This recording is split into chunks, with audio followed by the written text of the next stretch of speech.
Hey, what's up guys? Yet another video we're gonna do on Samsung Ks-8000. This is that new firmware update 1231.1. I do have a video where I showed you, where I have showed you how to download it, and I also posted a link on where you can download it. Some of you may have to extract the file depending on the how you open it. I have WinRAR, so if you have WinRAR, you can easily extract the file, go to the image and extract it. It's really not that difficult. If you guys know how to do it, I can actually show you how to do it. But anyway, I have that video. It's there for you guys to use this update. Now, Samsung officially doesn't say anything about them, regulating the edgelit or enhancing the contrast and all that. They're mainly saying that this update helps with the performance, helps with the web browser, helps with the user interface menu, which is much faster, which I agree. But I know what I'm seeing, guys. Just because they don't officially say it doesn't mean that it's not so. And what I mean by that is that I know how this television was 6 months ago, a year ago, and I know how this television looks. I had this television since 2016. Okay, I had a 50-inch, 55-inch, and then 65-inch. So I know exactly how badly the edgelit was and how badly that bottom light was bending up and down, up and down, up and down, up and down, especially if you watch a movie with widescreen bars. So I know, believe me, I know Ks-8000 really, really well, because I've been doing so many videos on this television, and I can tell you there's a difference.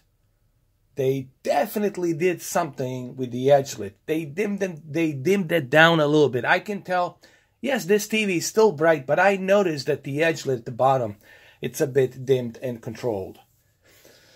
Meaning it's not bleeding that light like it used to. Another thing that I noticed, and this is with my own two eyes, guys, okay? With my own two eyes, I also noticed that the dynamic contrast, it's now much better, meaning that the white bright levels are being presented in a more accurate way. And the deep, dark, digital black levels, I like to call them black digital levels because that's what they are.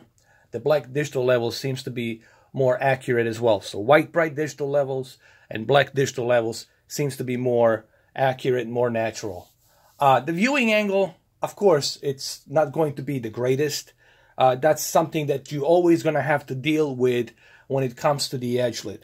But what I think what they've done with Ks-8000 and this new update, I personally believe they did something to what they've done with Q6F and Q7F. They're regulating and they're controlling that light a little bit, that edge light, that edgelit, that edgelit. And the edgelit, you're always going to see it here, in the middle, right there in the middle, and then a little bit here, and then a little bit here, like 3 different spots. So it should be like here, in the middle, and then here. 1, 2, 3 different spots. But I really don't notice that. Even when I pull up my user interface, I don't see it like I used to see it. So they definitely did a great job.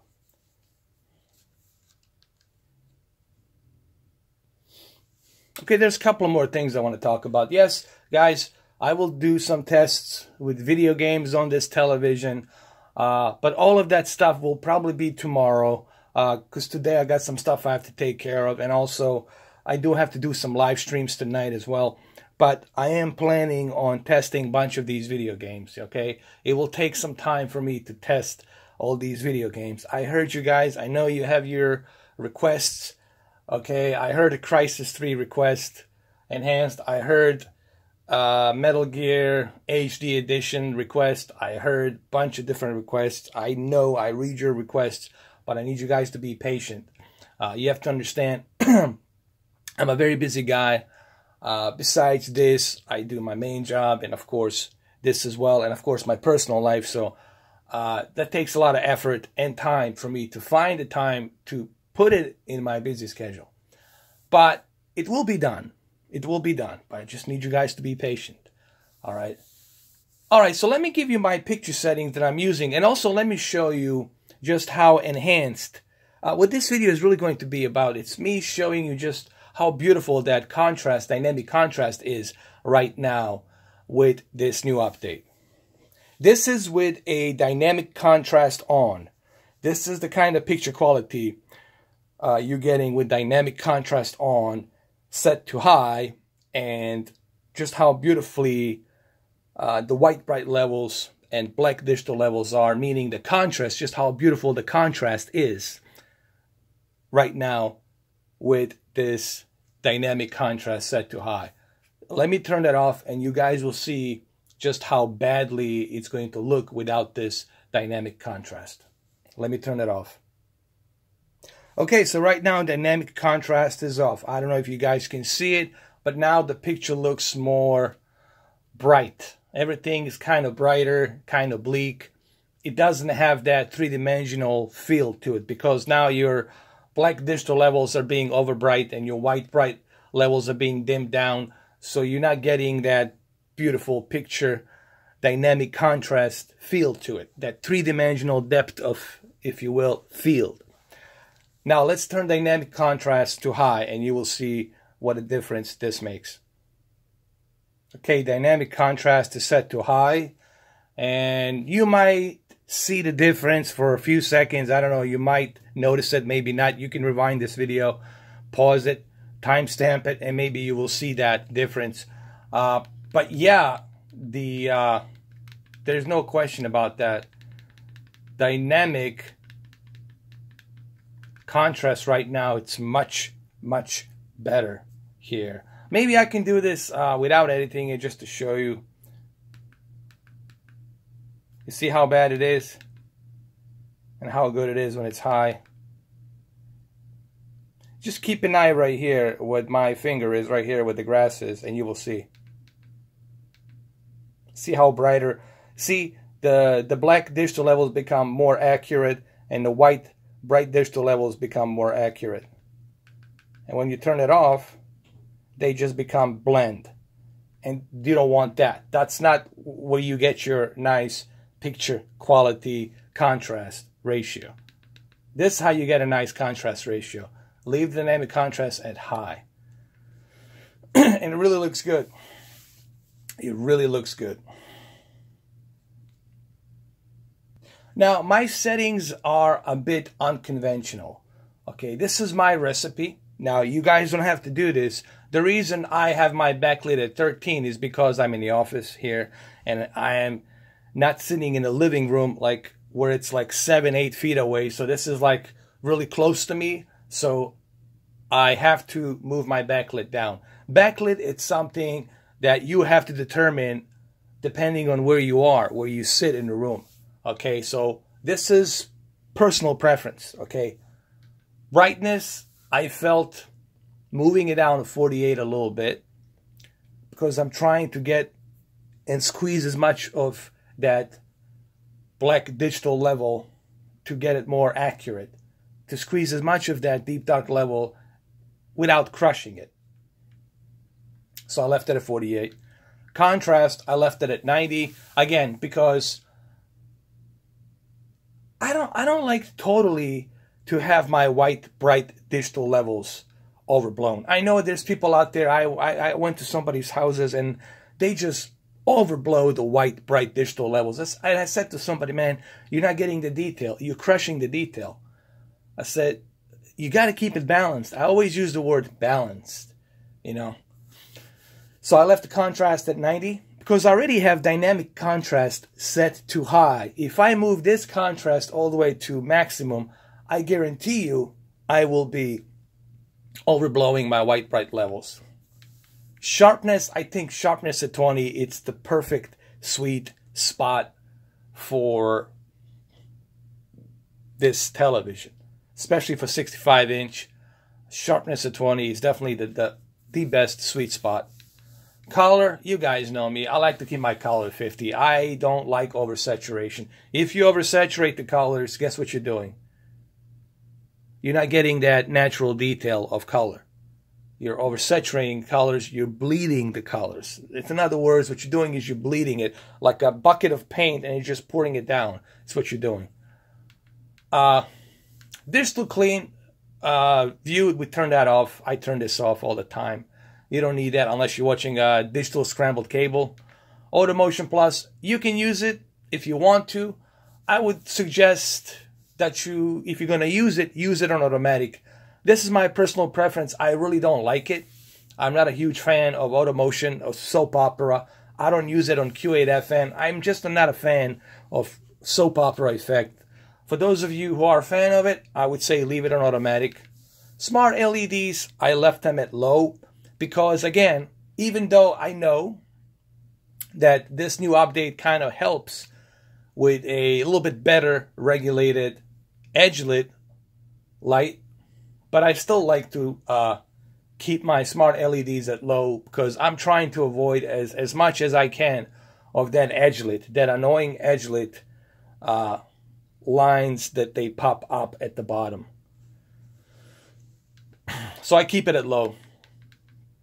And of course, my dynamic contrast, I keep it at high. This is the kicker, is dynamic contrast, honestly, guys. This is where you're going to need to appreciate this new update. Is dynamic contrast set to high. Color tone, keep it a standard. You guys know me. I don't like too much of yellow, nor do I like too much of the cold blue. I like to keep it in the middle.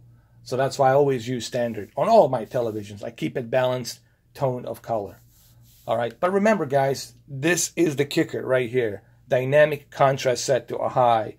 This is where you're going to appreciate this television now. And of course, gamma, I leave it at 0. No reason for me to mess with this, especially with this new update. I already have my brightness at 48, so there's no reason for me to be really messing around with the gamma here. And color space, I keep it on automatic, but if you want to, you can choose to go with native. Honestly, automatic or native, I think native will give you a much more accurate color. You guys can see it, but I can see it. It becomes more accurate with native. But then again, I still like to play it safe. I keep it on automatic. I know majority of you would say use the native. Trust me, it's better to let the television detect what type of color space should you use. So keep it on automatic.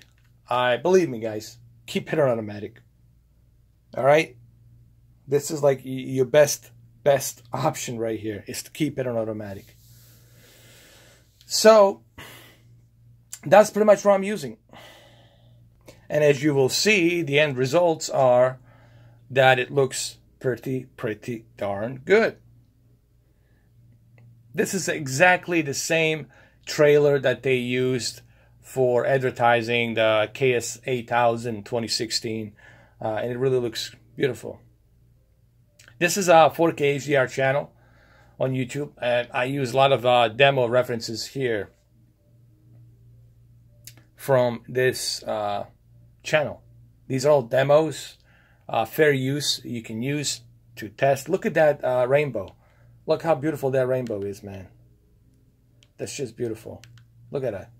Look at that rainbow, man. And that rainbow effect, it just looks beautiful now on this television. You guys should download this update. You should install it. Try these settings. Look, when I show you these settings, I'm not telling you, hey, this is a Bible and you got to go ahead and you have to do this. You have to take these settings. It's not some kind of a law. You have to go by these settings. Just think of it as me sharing my preference. You guys check it out. Let me know what you think. If you have a better preference, you can let me know your preference. But I think it doesn't hurt you to try it. You know, I think you should give it a try.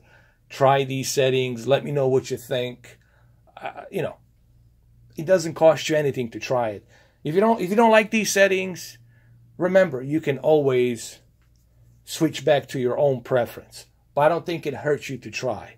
You know, give it a try. Let me know what you think. That's what I would recommend. I mean, it really looks great. I'm really happy with these settings that I used, that I accumulated here. Like I said, the backlit, it's something you guys will have to determine. You know, depending on where you sit and where you are. Look how beautiful this is, man. This is just gorgeous. Depends on where you sit. The backlit, it's something you will always have to determine yourself. Right now, I'm in a really small office, and I have some LED lights. They're very dimmed down, and I'm sitting like 3.5 feet away from from this big 65-inch television. So I'm really close to the television, so I don't like to have my backlit blasting into my eyes. Now, if you're sitting in a big living room and there's a lot of light coming in, so you will have to adjust your backlit based on your atmosphere, based on your environment.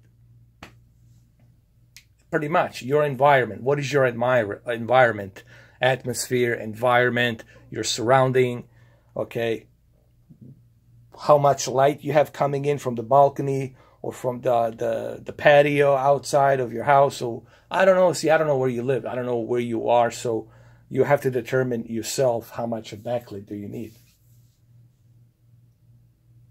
But everything else on these settings that I showed you guys, you can utilize, you can try, you know. This is just beautiful, man. And I would suggest that you guys try these settings. Give it a try. I mean, I'll show it to you one more time so you guys can see them. It doesn't matter if you choose standard mode. Doesn't matter. Game mode. You can call it. You can rename it. Okay, I just use a standard so I can remember what my settings are and where they are being used. Again, backlit, it's something you will have to determine based on your environment. Brightness, I felt 48 will give me much more accurate deep dark levels. Contrast at 90, I felt it's good because I don't want to totally overblow my white digital levels, so I kept it at 90. Because I already have dynamic contrast set to high. Sharpness at 20. I think this is the sweet spot for 65-inch television. Ks-8000. Color, you guys know how I feel about this. Color at 50. Let's not oversaturate the color. There's no reason for you to oversaturate the color because you already have quantum dot, photon technology built behind this LCD panel where the LED is projecting it. There's the clean view. I turned that off. Auto Motion Plus, I don't like it. I don't use it. It's a personal preference. Smart LEDs, I like to keep it low because I'm trying to avoid as much as I can of that edge lit down at the bottom. Because this is still an edge lit TV. It's not a full real local dimming. People got to remember, this is still an edge lit TV. It's not full real local dimming. Is there a big difference? Yes. There's a big difference when you're looking at something like Q8FN, Q9FN, and then edge lit. There are differences. But this update definitely helps with this edge lit a little bit. And this is the kicker right here. Dynamic contrast set to high. Color tone. I left it at standard. And you guys know how I feel about color tone. I like to keep it balanced, so I left it at standard. I don't like to have too much of yellow, nor too much of blue. I keep it at standard. And the gamma, I don't mess around with that. I left that alone. Color space, do yourself a favor. Leave the color space at automatic. Leave it in automatic. But there you have it. And it looks beautiful. Looks great. It really does. No complaints here. Look how beautiful this is. Oh my God, this is in Sweden. Unbelievable. Look, Samsung Ks-8000. a television from 2016. This TV was really kind of ahead of its time, even back then in 2016. Everyone was buying this TV. It was a really, really good TV. Probably one of the best TVs that Samsung has produced since 2016. Everything after that was kind of like an upgrade. Even Q8FN and Q9FN is just an upgrade. They use full real local dimming and a little bit of higher color space, a higher peak brightness nits, and of course the features that comes with the game mode, variable refresh rate and stuff like that. But it's really, I haven't seen a TV from Samsung yet that is like on a whole new level, like stepping ground. Hopefully they will do that with the micro LEDs. Hopefully they will do that with their new 8K 12-bit televisions whenever that comes out with micro LEDs, hopefully. But I would say in 2016, Samsung Ks-8000 was definitely one of their flagships, one of their best TVs that they released. Well, there you have it, guys. Thank you for watching, and I'll catch you guys later. Have a good one, though. Take care.